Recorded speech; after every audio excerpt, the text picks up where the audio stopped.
Kemudian swastanya banyak juga. Jadi sama Pak ya kendalanya ya, kita bersaing dengan berbagai sekolah yang ada di sekitar kita. Sama Bapak Ibu, kami juga mengelola sekolah yang di zonasi itu banyak sekolahnya. Tantangan kita itu adalah ketika ada PDB. Tadi maksudnya agak jauh ke dalam dengan kondisi yang seperti ini, Bapak Ibu menemukan bahwa sekolah kita ini mewah Pak, mepet sawah. Pak Karyono terima kasih sudah 2 kalinya itu. Dan beliaunya kerasan seharian di sini sampai sore Pak ya, sampai jam 2 siang gitu. Nah, Bapak Ibu sekalian, tantangan-tantangan Bu aja, terutama sekolah-sekolah harus tangguh Bu. Diikuti oleh guru yang tangguh. Nah, beberapa inovasi yang kita kembangkan di sini kan kita dibantu oleh beberapa guru senior kita. Ini ada Bu Mei, ada Bu Mita, ada Bu Wajariaten, ada Pak Kaseguri Gunung. Bapak Ibu Guru SMP Negeri 1 Kapuhan. Pertama-tama saya panjatkan puji syukur kehadirat Allah Subhanahu wa Ta'ala pada hari ini, hari Sabtu tanggal 1 Februari, kita bisa betul-betul ke SMP Negeri 2 Asem Bagus yang sudah saya rencanakan sejak dulu, baru terlaksana hari ini. Jadi saya menyampaikan ke teman-teman pakai manual. Lalu untuk manualnya tadi tentu saja tanpa tulis. Nah, dia sudah dapat instruksi dari ibu ya, bikin poster tentang bla bla bla bla bla gitu. Oh gitu. Jadi menilainya kan dari interpretasi dia tentang instruksi ibu tadi ke dalam sesuai apa gitu. Itu yang dari keadaan kelas saya. Ada hal itu yang ada itu saya kesulitan untuk mengatasi. Kalau menurut Bumi ya, kalau ada anak yang nakal Bu, nakal itu memang kakak berikan itu ABK atau bukan ya? Karena apa? Dia itu bisa dikatakan mengganggu, tidak mau belajar. Ya. Jadi pada saat tempatnya enak-enak belajar, kalau bisa jangan belajar, diganggu, belajar ngomong aja. Kemudian keluar masuk, meskipun sudah dikasih batasan, tetap saja tidak mau tidak nurut atau omongan gurunya. Terus satu lagi, tidur kalau tidak tidur. Iya, saya sampai jujur Bu, ini saya mengalami ya, saya sampai telepon ke wali kelasnya karena saya sudah bangun kan ya, saya harus wali kelasnya. Jadi saya nggak kasar waktu itu. Kalau saya telepon wali kelas, saya sudah datang. Kebetulan wali kelasnya ada. Saya minta datang ada apa begitu. Kamu yang itu dibangun. Itu saya bilang ke anak-anak itu sakit. Saya takutnya apa itu pingsan atau tidur. Apa tuh yang dipanggil ambulan? Akhirnya saya ke temannya itu ikut. Bingung kan susah bangunnya. Sampai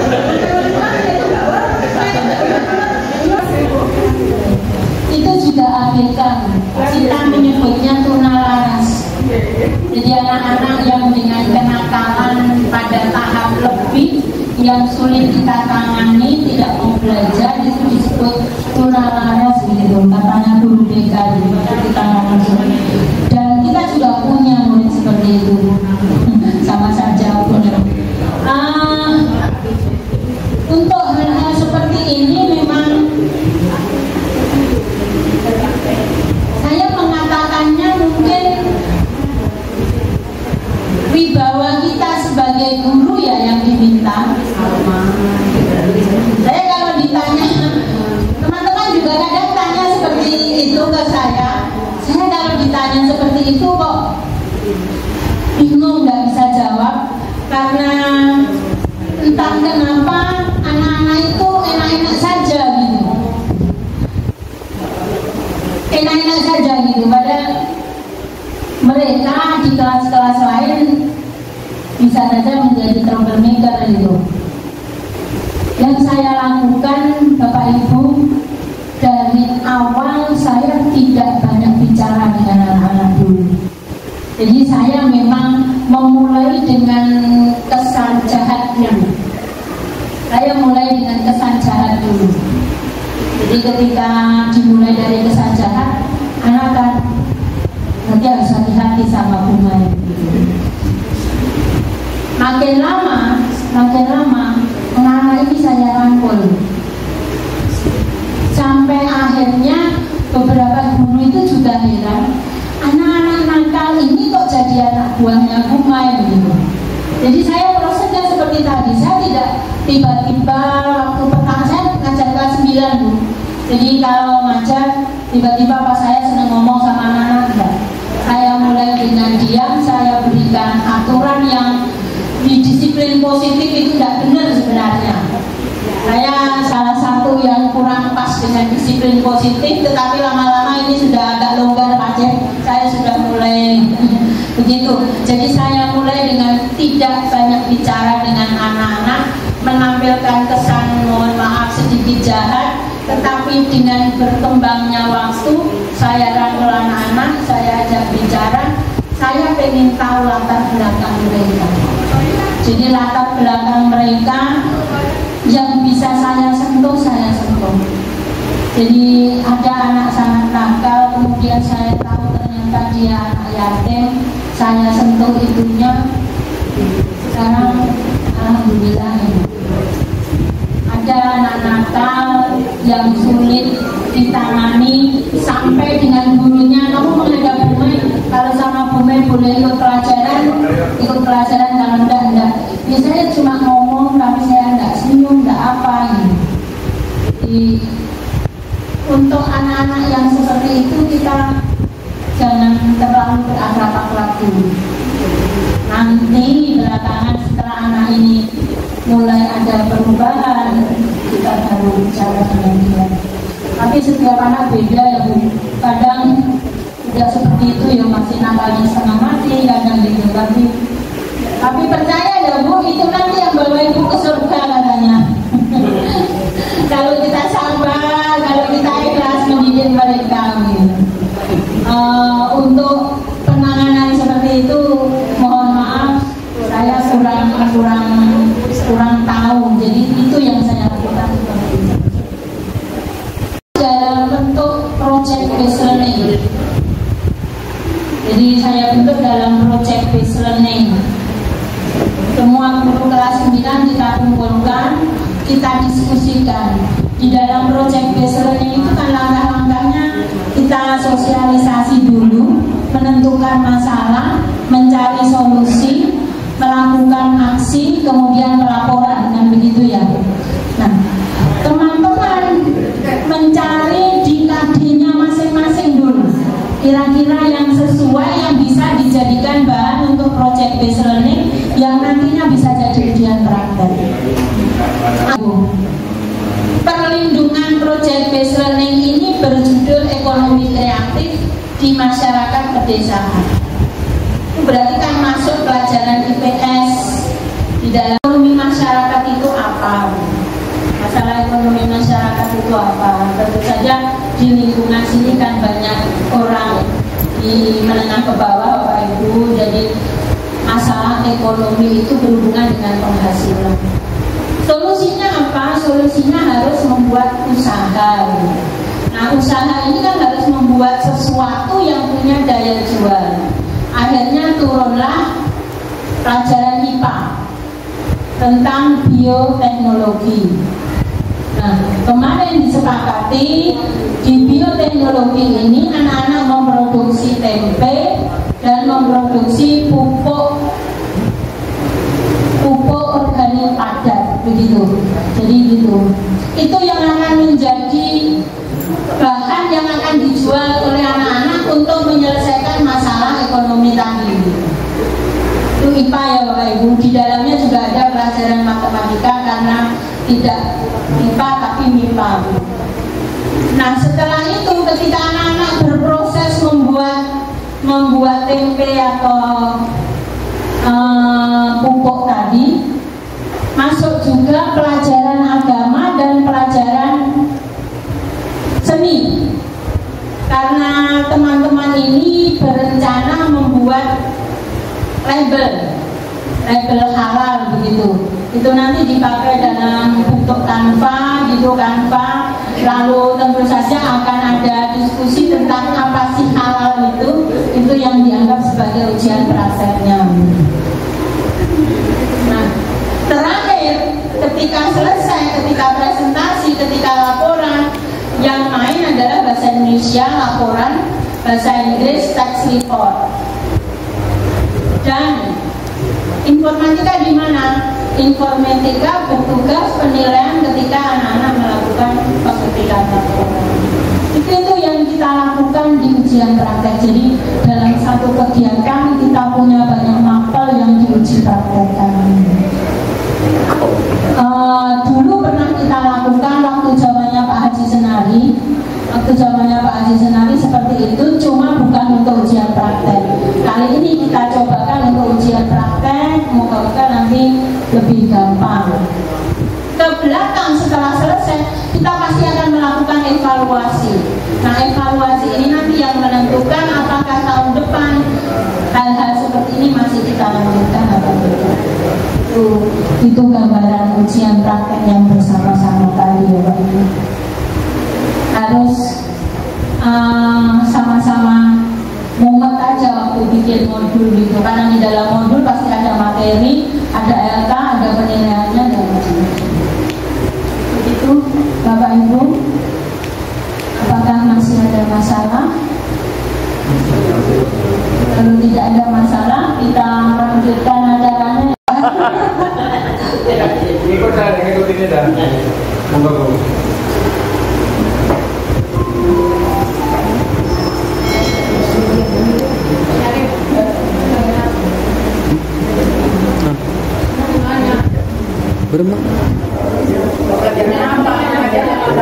Saya informatika bisa, bahasa daerah ada, Bu.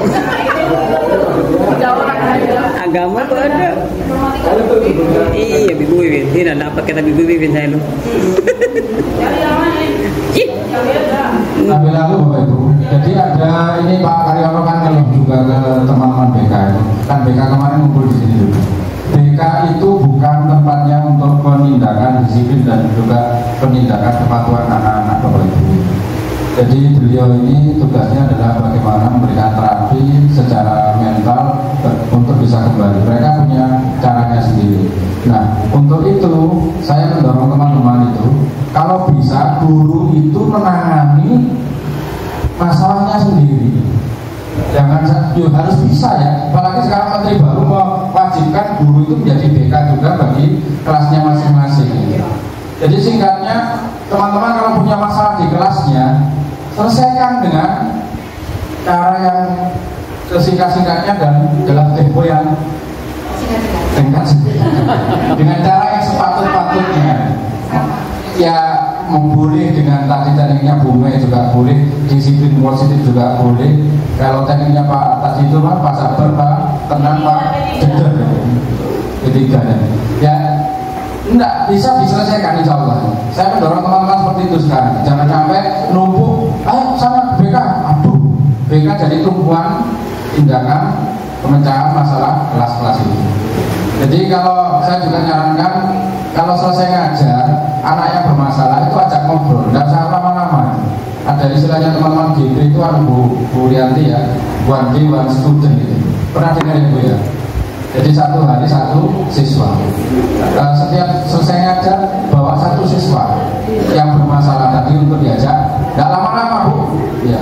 Karena kalau lama-lama juga keramat juga anak-anak itu. Jadi kita tetap memosisikan diri sebagai pembina, pendamping dan orang tua di sekolah. Jangan sampai kebablasan kemudian mereka menjadi anak pada kita. Itu juga. Ya. Oke, saya itu monggo.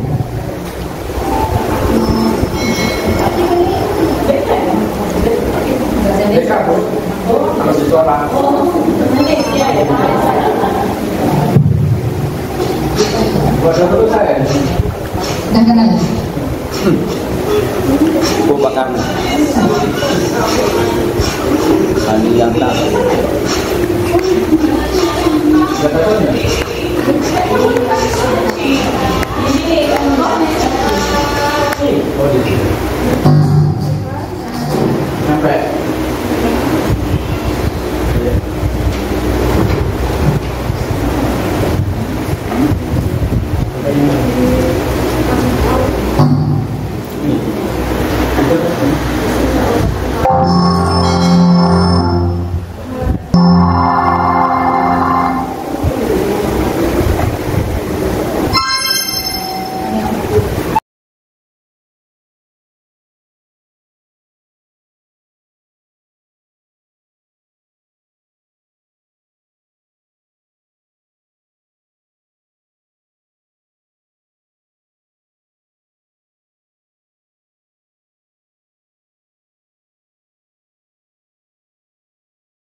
kalau Pak Cisnari dulu waktu di sini tuh kita mengembangkan kewirausahaan. Jadi setiap kelas itu punya kebun.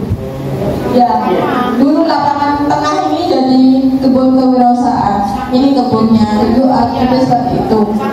Nah, ya, dulu Pak Cisnari seperti itu. Untuk kolam ini idenya Bapak Sujito untuk yang kolam itu. Pasien itu ada kolam Oh, ke sini. Oh, di sana. Konsepnya sini. Hanya kan mana? Banyak tanah yang sudah bangun. untuk hilangnya ikan sih pernah, awal-awal memang pernah, tapi ketahuan. Akhirnya diproses, diusut-usut seperti itu, ditindak maksudnya. Ya. Kemudian di sini memiliki banyak CCTV. Jadi ke rumah Apung ada CCTV-nya, ke gerbang kemana itu banyak. Di kelas pun ada CCTV. Jadi CCTV banyak. Maksudnya banyak lah. Di setiap kelas ada, menuju rumah Apung ada, menuju gerbang depan ada, parkir ada gitu. Jadi malah sempat orang luar juga tertangkap CCTV lewat sini, mungkin dikira tidak ada CCTV di sini, ke rumah Apung tapi ketahuan. Ya, jadi CCTV untuk keamanannya. Kemudian untuk kegiatan yang Sabtu pengembangan diri, itu kami di sini ada program namanya Sabtu itu. Jadi kan Sabtu biasanya ada 4 minggu. Jadi Sabtu minggu pertama dan ketiga itu Sabtu pengembangan diri. Sabtu kedua itu Sabtu pesantrenan. Sabtu keempat itu Sabtu sehat atau Sabtu bersih. Jadi bisa diisi Sabtu sehat atau Sabtu bersih. Untuk Sabtu pengembangan diri itu anak-anak berkegiatan sesuai dengan bakat minatnya, tapi juga didukung oleh kemampuan guru pendamping. Jadi di Sabtu pengembangan diri itu anak-anak berkegiatan, misalnya yang ada bimbingan OSN, IPA, Matematika, IPS, itu bagi anak-anak yang suka ini belajar akademik seperti itu, kemudian dibimbing untuk mengikuti lomba-lomba. Jadi dibimbingnya di hari Sabtu itu. Kemudian untuk yang non akademik banyak, misalnya panahan, sepak bola. Biasanya yang banyak peminatnya ini karena di sini mayoritas banyak laki-lakinya, itu banyak memilih sepak bola, voli. Kemudian agronya pun di sini dibagi menjadi 4. Jadi ada yang ngurusi kebun, ada yang ngurusi toga, ada yang tata boga. Seperti itu. Untuk yang itu semua didampingi oleh guru. Jadi ada yang pendampingnya agro, ada yang pendampingnya sepak bola, catur, ada hadra, seperti itu. Enggak, sebentar lagi jam 10:30 ini. Jam 11:30 hanya 1 jam. Hanya 1 jam saja. Kalau misalnya itu untuk Sabtu sehat kan, ya senang harus pagi. Jadi itu kita mundurkan di pagi dulu. Jadi pelajarannya mundur di belakang seperti itu. Tapi kalau untuk pengembangan diri hanya 1 jam ini terakhir. Ya. Itu anak-anak langsung sudah ke posnya masing-masing. Kemudian ya tahfidz seperti itu, sesuai ininya sudah sesuai bakat minatnya, dan pendamping yang bisa, misalnya anak ini tapi kita tidak punya guru pendamping yang bisa menghandle, dia tidak bisa. Jadi kita evaluasi, pernah tari, anak-anak maunya tari, ternyata kalau pendampingnya tidak bisa, dia tidak jalan. Akhirnya kami evaluasi, diganti ke pengembangan diri itu. Jadi ada di pengembangan diri ini ada koordinatornya. Jadi koordinator ini yang pentingnya cek keberjalanan pengembangan diri. Kalau misalnya gurunya tidak jalan, terus anak-anaknya banyak pindah, mau pindah ke sini saja, pindah ke sini, akhirnya dievaluasi, diganti ke pengembangan diri lain atau dihapus seperti itu. Jadi semua program yang kami jalankan itu selalu direfleksi dan evaluasi. Iya, seperti itu. Itu yang pengembangan diri. Kalau yang Sabtu bersih, Sabtu sehat, sepertinya sejalan sama gitu ya. Di mana-mana kayaknya menerapkan gitu. Kemudian untuk yang Sabtu minggu kedua itu Sabtu kepesantrenan.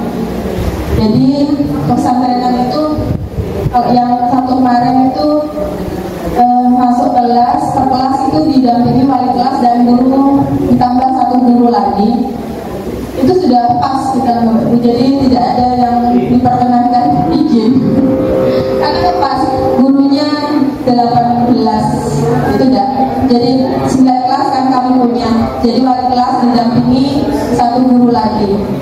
Itu kemarin kami ngetes bacaan sholatnya anak sebelum masuk kelas itu.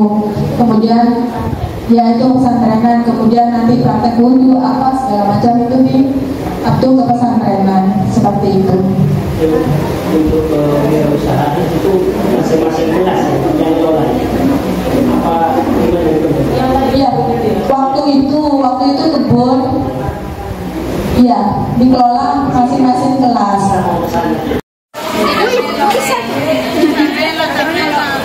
Rasanya ada yang karena mobil sendiri. Kalau kemarin saya mau. Terus yang kecil berapa? Ini kecil berapa?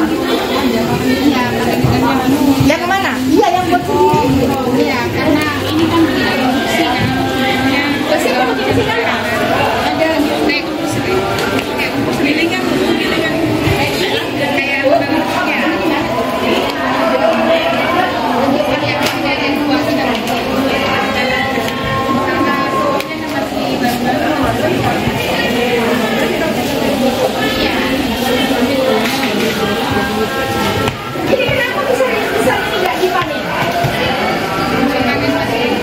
ini kan gua kan tipis kan dagingnya. Biasanya satu kilo bisa berapa? Kemarin tadi kadang berapa sih? Kemarin kita uang 30 30-an gitu ya. Ini enggak ya?